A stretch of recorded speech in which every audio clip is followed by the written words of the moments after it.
What's up, everyone? Smith the Vinyl Freak is back, and I'm coming at you with another video today. I hope you're doing well, and today we are going to be looking at my U2 vinyl collection. U2 does not need an introduction. One of the biggest bands of all time, from Ireland, one of the most essential 80s and 90s post-punk alternative rock band, whatever you want to call it. I mean, they sort of just fall in the category of just rock, 80s and 90s rock. And of course, they had stuff that has come out since then. But this is just my U2 vinyl collection, the albums that I have. And I only have 5, but the reason I'm doing this video is because U2 is an extremely divisive band these days. They're kind of one of those bands where like you either love them or you kind of hate them. And I think that the hate is warranted if you are discussing the band within the last 10 to 15 years. Bono is a tool bag now. They're just not... I think they're done. But the reason I'm doing this video is because U2 is still one of the greatest bands of all time. And it is extremely difficult to argue against that if you listen to these 5 records. And that's why I'm making this video. I'm making it for anyone who watches this. If you're not really into U2 or don't like U2, go back and give these records a listen, because it's kind of hard not to like these albums if you are a fan of rock music. These albums are incredible. And again, you know, U2 gets a lot of flack these days due to just Bono and their new music not being up to par with their older stuff. And, you know, I think that it is warranted. However, what I don't think is warranted is people saying that like they were never good or they suck, or it's like, okay, well then you clearly just, you know, maybe you just don't like them, and that's fine. But you know, again, these 5 records, in my opinion, are the essential U2 records, and you should give them a shot if you haven't listened to them. So let's get into it. I'm going to be going in chronological order here. Now, might be controversial with the one I'm starting out with, because I do not have Boy, the debut record from 1980, which is a very good record. However, I do see that record as sort of a stepping stone for U2. They were still honing in on their sound, still figuring out what they were going to be. They were so young, and there are some amazing songs on that record. So honorable mention to Boy. It's a great record, but U2 really steps their game up with their 3rd record, 1983's War. I absolutely love this record.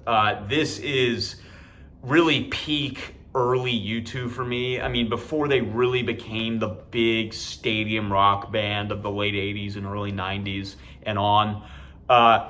This is U2 at their best from like their early years. Of those first 3 records, you know, Boy, October, and War. War is U2 really at the peak of their powers, doing that political, fiery English post-punk and early alternative rock. Just some of the most beautiful 80s rock songs are on this record. I mean, whether you're talking about Sunday Bloody Sunday, which is of course a classic, New Year's Day, another just classic U2 track. However, there are some songs on here that I love that I find to be pretty underrated. Track 2, Seconds, is one of my favorite U2 songs of all time, with that incredible bass line. And just a really catchy chorus. Closing track 40 is another great song, which they play live a lot. And that song is just absolutely beautiful. I love the chorus in that song, and just very atmospheric and pretty, kind of a cool way to end this record off, because most of the songs on this record are so, again, just fiery and political and angry, and yet it ends on like a very somber, pretty note. And another highlight for me is track 9, Surrender, which is got some really cool guitar work from the Edge, that classic Edge guitar tone on it, kind of that twinkly, sort of eclectic post-punk guitar tone that he has. This is just an incredible record. Again, one of my favorite rock records of the 80s. And, if you're looking to get into some early U2, really of those first 3 records, I really find this one to be easily their best. And I would give this record a pretty strong 8.5 out of 10. It's a really great record, and I highly recommend it. Okay, moving on from there. So this one it might be a little, off the beaten path, given that it is a live record, but I have the 1983 live record, Under a Blood Red Sky. This is a phenomenal live record. If you, again, just want to hear U2 in their early days, really doing that aggressive, beautifully emotional, extravagant, political post-punk, this is a great documentation of that. And especially given, U2 is known for being a great live band, especially at this point. And Bono just gives a hell of a performance on this album. Back when Bono was actually cool, this record really shows that off. His voice sounds so good on this record. It is live from Red Rocks, 1983. Really cool gatefold there of the show with the red lights. And this record is great. Opening track, Gloria. This version is incredible. I love that song already, but the version on here is even better than the studio version, in my opinion. A great version of I Will Follow. Sunday Bloody Sunday is on here, great version. New Year's Day is incredible on this record. Bono, just his vocals sound so good on this take of that one. And of course 40, the closing track, which I was just talking about again a minute ago. Just an amazing version of that song. And at the end of the album, you hear the crowd chanting the chorus of that song. How long will we sing this song?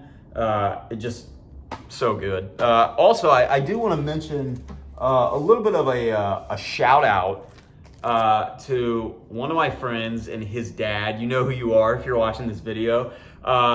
He gave me an original pressing of this record on vinyl. He's a huge U2 fan, and I very much appreciate this gift. So you know who you are. Thank you very much for this. It's awesome. It sounds great.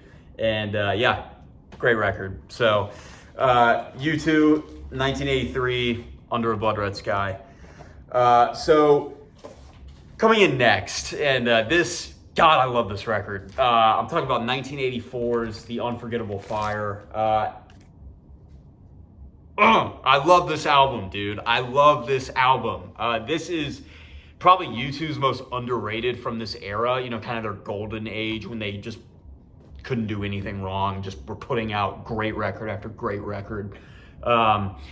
This one, I feel like, tends to get overlooked a little bit by War and then what would come after with the Joshua Tree. And, but with The Unforgettable Fire, I think it's important to note that this record really showed that U2 was a great band. And the reason that I say that is because this album is really a stylistic shift for them from their early stuff. On records like Boy and War, again, I keep saying this, but very political, very sort of upbeat and energetic and in your face. And this record goes in this much more lush, sort of almost hazy, foggy, atmospheric sound that they hadn't done before, and they pull it off so well. It's very atmospheric, has very Brian Eno-esque production, which I don't believe he produced this record. I could be wrong on that, but I'm pretty sure this is the last record before they brought him in. But I wouldn't be surprised if he did, because it sounds very Brian Eno, which, is a legendary producer. But this record is just so good. I love the atmosphere that it brings. And some of my favorite U2 songs of all time are on here. A Sort of Homecoming, the opening track, is so good. Has this sort of like world music vibe to it. I don't know why, but it feels very different than anything they had done before. Of course, Pride, one of their biggest songs, is an incredible track. The Unforgettable Fire, the title track, is so good. With some amazing lyrics from Bono. Just like the classic Bono, like very inspirational lyrics, especially in the chorus. Walk on by, just walk till you run and don't look back. And of course, track 3, Wire, is another one that I love. And of course, top 5 U2 song of all time for me, Bad, which is just such a beautiful song, very emotional song, really just doing what U2 would excel on their next record. But Bad is just so good, just such an amazing song. And again, like that's the kind of song where a modern U2 hater, like they've probably never heard that song, and it's great. And this record is amazing, man. I would give it also like War, a strong 8.5 out of 10. It's just great. And again, I think this proves that U2 could really go out of their comfort zone and switch gears and do something different, which an album that we'll get to later, they would do even better several years after this in terms of kind of shedding their skin and doing something different. So Unforgettable Fire, 1984. Incredible record, highly recommended that anyone who's watching this, check that album out if you haven't heard it. It's great. All right, now we got the 2 big hitters left. I got 2 records left, and of course, everyone knows this one. It's 1987's The Joshua Tree. Oh, this album is so amazing, dude. This is one of my favorite albums of all time. As cliche as it is, I mean, this is my favorite U2 record. How can it not be? I mean, this album is pretty much a perfect record. Just some of the greatest, most emotionally potent, energetic, passionate, alternative stadium rock songs that you will ever hear in your life. Just some of the greatest rock songs ever written, period. I mean, this album opens up with 3 of U2's biggest hits back to back to back, and they're all just stone cold classic 80s rock songs. Where the Streets Have No Name, again, kind of like Bad, just one of the most beautiful, most passionate rock songs ever. Like Bono's vocals and lyrics in that song, I've cried a couple times listening to that song. Like, I'm not gonna lie, like it's that emotionally powerful, and that's really the story of this whole record. Every song on here, I don't know what it is, but it's so vulnerable, and like the songs just pull on your heartstrings. As cheesy as that sounds, like it is like one of the most emotionally potent albums I've ever heard in my life. Which is saying a lot because I listen to a lot of music, and this record, like the songs on it are just so moving. They're so unbelievably moving. I still haven't found what I'm looking for. Another great example of that. Song with a lot of religious themes, and With or Without You, of course, is their biggest song, and that song is just incredible. I mean, it's just so beautiful. But my favorite song on here, arguably my favorite U2 song of all time, track 4, track 5, Running to Stand Still. A song about heroin addiction, and again, just some of the best lyrics in U2's entire catalog. Bono singing about addiction and being stuck in addiction and the consequences that it has on your life, and just the instrumentation too. I mean, Brian Eno produced this record, and Eno is really a god when it comes to studio production. I mean, this album sounds so freaking good. It is produced immaculately, produced so well, and every song on here, dude, is just amazing. Running to Stand Still, Red Hill Mining Town, Bullet the Blue Sky is kind of a heavier blues rock track. In God's Country. Yeah, I would say I think this record dips a little bit in quality at the end. I don't think the last few songs are as good as the first like 7 or 8 songs. I mean, the first 7 songs on this record might be the greatest 7-song run on any album ever. Like, I genuinely would argue that. I think you can argue that. It's so unbelievable. It's such a masterpiece. And again, just U2 at the peak of their powers in terms of their songwriting skills and instrumentation and just lyrics. Bono's vocals sound amazing. I mean, this is just the best U2 record. I mean, it's the most essential. I think there's an argument to be made that there's one that's better that I'll be getting to in a second, but this is a very strong 9.5 for me. It's one of my favorite records of all time, a damn near perfect album, and a masterpiece in rock music, and just one of the best records from the alternative era. So Joshua Tree, 1987, absolutely incredible. Check it out.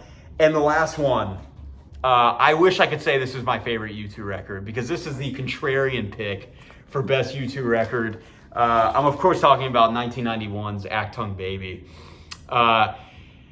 In my opinion, as much as I hate to say this, truly the last great U2 record. I know some people will say All That You Can't Leave Behind, but as good as that record is, I feel like from start to finish, this is the last truly amazing U2 album. This is sort of the end of their golden period. And again, their next record, Zooropa, is actually a record I like quite a bit, but this is really in my opinion, their last masterpiece. 1991, one of the greatest years ever in music. And as I was saying earlier with The Unforgettable Fire, the way U2 was able to switch gears on that record and go into a different direction, they cranked that up to 11 on this record. Because if you were listening to the Joshua Tree and a record that came out between these two, Rattle and Hum, and then you put this on and you heard this, it sounds like a totally different band from a totally different time. And yet they pull it off so incredibly well. It's really a testament to just how talented this band is and their abilities to transition from genre to genre and do it so well. This record, that emotional kind of eclectic, powerful indie rock sound is gone, and this is a straight up electronic dance record, funk, New Jack, which was really big in the early 90s. They're taking all of these European dance music influences and European rock, early 90s rock sounds, and putting their own kind of U2 twist on it, and it sounds just so completely different from anything they had done before, and yet it works just so well. This is another record where I really don't have much to be critical of. I mean, almost every song on here is great. I mean, good Lord, even better than The Real Thing, Who's Gonna Ride Your Wild Horses, Until the End of the World, One, which is one of the most beautiful love songs of all time.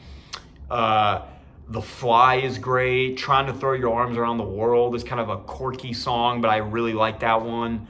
Acrobat, Ultraviolet, I literally could list out the entire track list. It's so unbelievably good. And again, I just love the production on it. Brian Eno doing some amazing work on here. And yeah, it's really just a whole nother side of U2 that you did not get in the 80s. And it's a shame that their trajectory after this, in my opinion, really went downhill. Because I think they got a little pretentious after this. But this is really them sort of at the peak of their chameleon side, being able to change and switch genres and and change things up stylistically. I mean, it's just such an amazing record. And I think that, both of these albums are absolutely essential. I mean, if you want the more classic U2 sound and that emotionally potent, vulnerable stadium rock, like, you gotta go with the Joshua Tree. But if you're looking for more of a eclectic, weird, experimental, funky, danceable track list, I think Achtung Baby is the way to go. But they're both incredible, both damn near perfect records. I would also give this a strong 9.5. Just some of the greatest rock records of all time. And that is my top 5 U2 albums. That is my U2 vinyl collection. Check all those records out if you get the chance. U2 is an amazing band that now gets a bad rap. And from all of these records that they released, I do think it's undeserved when you look at the big picture. Because they are genuinely one of the greatest rock bands ever. And these 5 albums prove that. So thank you. I hope you enjoyed this long video. I hope it was worth your time. Subscribe to the channel if you like. And yeah, I will see you next time. Smith the Vinyl Freak. Thanks for joining. Goodbye.